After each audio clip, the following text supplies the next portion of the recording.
situation, we were going to put a cooling unit down closer to where you can see it, but because we were able to open up elevation B more than we expected, we were able to get, instead of a through the wall unit or self-contained unit, we were able to get a split system unit. You want to be able to get a split system unit if you possibly can, and not be able to suffer through having a self-contained unit that's a little bit louder and a little bit noisier and a little bit distracted. With under the staircase, there's always surprises and things that you have to think about while building that under the staircase.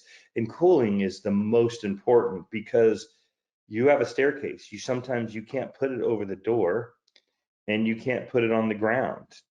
You have to put it, somewhere that makes the most sense.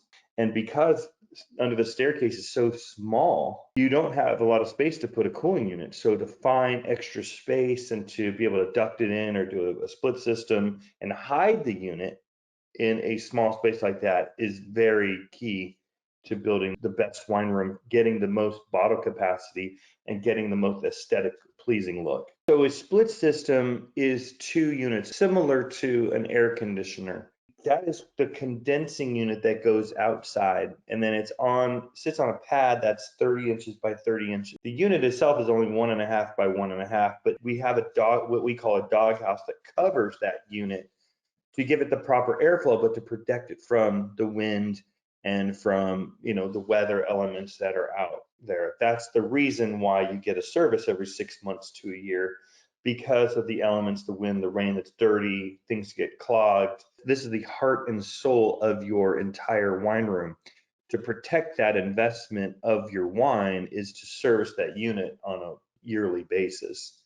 So this is the condensing unit. What we do is we run copper lines, and then we put what's in there, which is a wall-mounted split system unit on the wall. Either cover it with a metal grill or a wood grill, depending on the woods, the species of wood or metal or whatever they have in the space, to make sure that they can have that grill covering that unit. I'm always about aesthetics.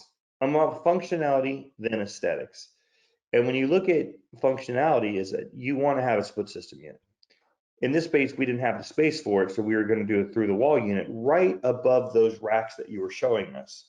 So to the right of those racks that were straight ahead is where I hid that unit. When you work with amateurs or air conditioning techs, they just want to put it anywhere to try to make it the easiest spot. I normally don't like adding a humidor or humidification systems into wine rooms. There's ways to build your humidity into a wine room without adding a humidifier. If you get a cellar, I was just speaking to somebody recently, and they're saying, oh, I want to get my cellar to 70. I have my cellar at 70% humidity in my house currently. And I said, well, that's really not good for the corks, because 70s, you start growing mold on corks.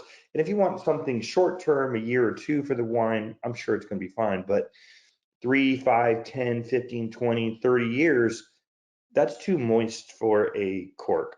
Hey, if you want to keep it at 70 degrees, by all means, we will do it. He says, now that you brought that up, it kind of smells like mildewy and wet and moldy in my room. And I said, and how old is your room? 2 years. So already it's creating a mold or a mildewed sweat on his walls and in his room and on the corks. So the optimal percentage you should have for a wine room is about 50 to 60%.